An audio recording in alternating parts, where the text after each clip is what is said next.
I got rich by the time I was 31. Here's the best advice I give my teenage friends. It was easy. What can I tell you? It was hard? No, it was easy.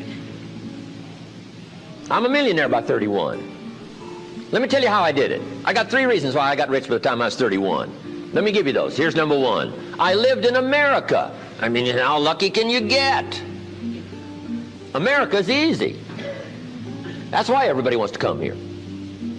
People haven't plotted and schemed for 50 years saying if I could just get to Poland, everything would be okay. No. No. The boat people are not desperately trying to get to Vietnam. No. They're not squeezing through the fence to try to get into Mexico. No. Neil Diamond says, looks like everybody's heading for. They're all coming to America. Why? Everybody wants to come here by every means possible to get here. Why? Because America's easy. So if you go home with anything, go home with that. Mr. Rohn reminded us that America's easy. He got rich by the time he was 31. America's easy. Bangladesh is hard. Just take that home. Here's the average yearly income in Bangladesh, $120. That would be hard. Tell me hard versus easy. So America's easy. Cambodia would be hard. The Khmer Rouge killed 2 million Cambodians to make communism work. That's hard. America is easy.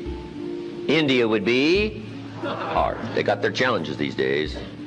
Tough. America's easy. China would be really hard. Underline really and make a study. It's hard. America's easy. And now in about 90 days you can have that memorized. I'm telling you, that's all you need. I got rich by the time I was 31. I lived in America. America's easy. Now here's number 2. I found an opportunity. That's all you got to do in America, search for an opportunity. Take the first one, right? Try it. If that isn't it, it leads to another. One door closes, another door opens. This is what's exciting about America. It's full of opportunity. A chance to try, and then what? Try again, and then what? Try again, never run out of opportunity to try. See if you can't better your life and your health and your future and your bank account and your income. Make your fortune here. I lived in America, number 1, found an opportunity, number 3. Number 2, here's number 3. I found a teacher. What a grand and glorious, unique thing that was for me at that time in my life. I found a teacher willing to teach me.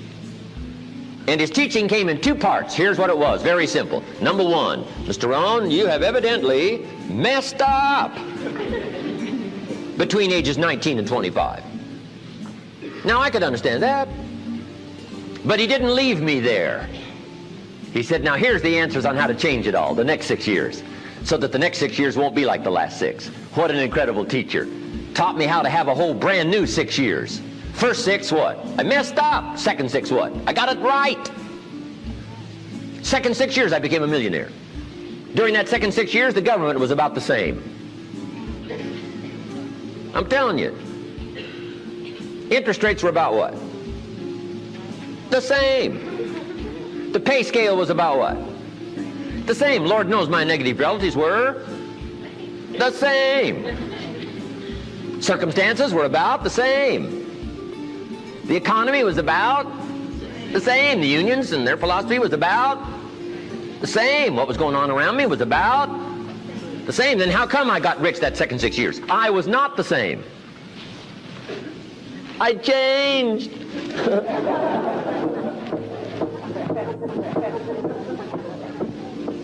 say, well, Mr. Rohn, if you can do that, can anybody do it? Yes, I invite you on that journey. Anytime you want to. You can stay the same so that the next 6 years will be like the last 6. Take a look at the last 6 years. And I'm telling you, the next 6 years of your life is going to be like the last 6. Unless you want to count on this short list that we call not much list. Most everybody's counting on this not much list. What if all of your negative relatives turn positive? What would that do for your future and your fortune? What? Not much. Not much.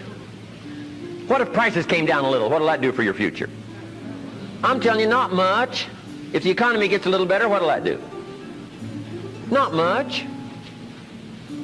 Now that the Democrats are in power, what's that going to do for your future? Not much. We could get a good debate going here.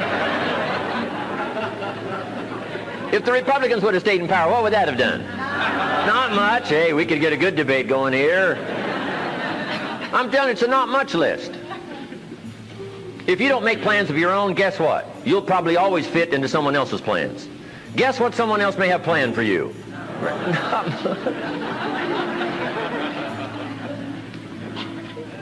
Then what's going to make the difference? You're going to have to make the difference. You're going to have to take charge.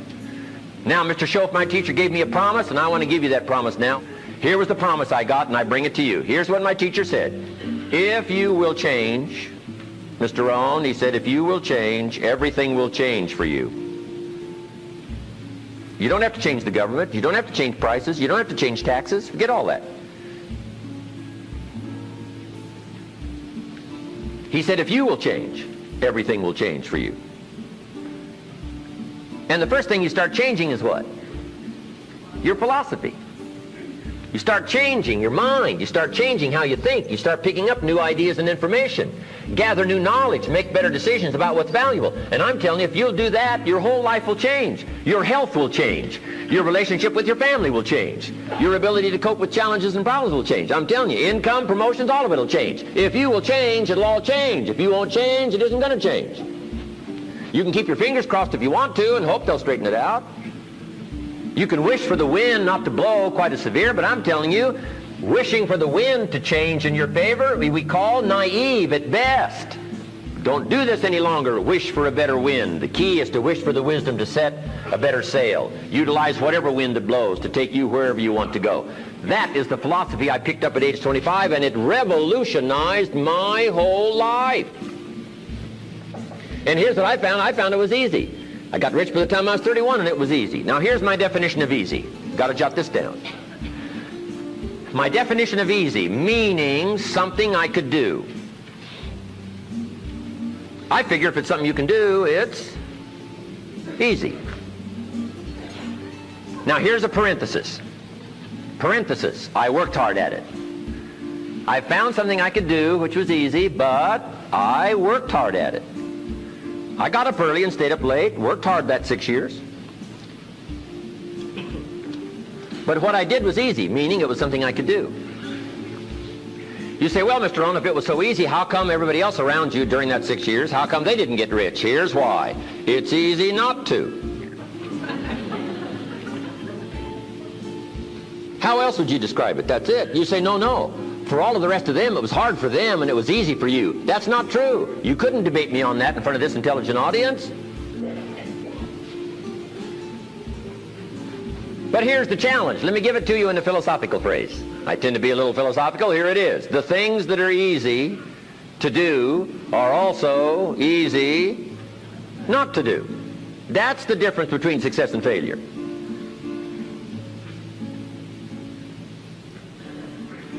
So you've got the choice here today of one of two easies. Easy to or what? Easy not to. I can give you in one sentence how I got rich by the time I was 31. Here it is in one sentence. I did not neglect to do the easy things I could do every day for 6 years. Underline. I did not neglect. That's the key. I found something easy I could do that led to fortune, and I did not neglect to do it. Major reason for not having everything you want in America. Major reason for not having more of what you want in America. More health, more money, more power, more influence, more everything. Major reason why you don't get it. Simple answer. Neglect. Neglect. And here's the problem with neglect. It starts as an infection. And if you don't take care of it, it becomes a disease. And here's what else is the problem. One neglect leads to another. Neglect to do wise things with your money, you'll probably neglect to do wise things with your time. Neglect to do wise things with your time, you'll probably neglect to do wise things with your business. One leads to another, leads to another. Pretty soon, neglect has you by the throat, emptying your purse, emptying your heart, emptying all of your chances for equities and power and all the good things. Neglect. What if you should be walking around the block every day for your good health and you don't? I'm telling you, you're on the wrong track. You should do it, you could do it, you don't do it. That's called formula for disaster. All you've got to do is let that and a few other things accumulate for 6 years, and now you're driving what you don't want to drive, wearing what you don't want to wear, living where you don't want to live, doing what you don't want to do, maybe having become what you really didn't want to become. I'm telling you, that's it. Just neglect along, drift along, and it's got you by the throat. It'll take all your values, leave you with just a little bit of dust in a summer wind, and it'll soon be gone. I hope I said that well. That's it. It's where I found myself at age 25 until my teacher came along and said, Mr. Rohn, up till now you've messed up. Let's see if we can't clean that up, change it all. I did. Changed my life. Not just the money, all the rest of the values that came pouring in when I understood that it was me. It was me. So take the easy approach. This stuff's easy to figure out. Getting rich is easy. I teach it to teenagers. How to be rich by 40, 35 if you're extra bright. This stuff is not difficult. I love to teach kids enterprise.